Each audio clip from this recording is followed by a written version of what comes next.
Saya baca berita di Thailand, negeri Thailand, negeri Buddha, mahkamah buat keputusan supaya Perdana Menteri letak jawatan. Kenapa pilih anggota kabinet orang deki mahkamah?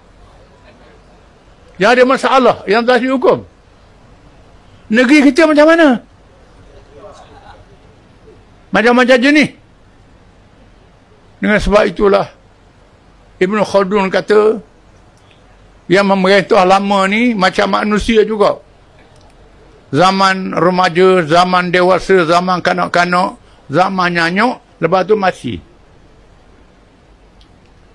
UMNO yang sudah memerintah ni sudah berada zaman nyanyuk. Latih ikut suka orang. Dengan sebab itulah banyak kalangan UMNO yang meninggalkan UMNO. Tinggal UMNO. Ataupun yang masih dalam UMNO tapi tak undi UMNO lagi. Ini berlaku pilihan raya Sungai Bakar, banyak pilihan raya pilihan baru ni. Ini berlaku kerana mereka sedar UMNO sudah dihinggapi oleh penyakit tua.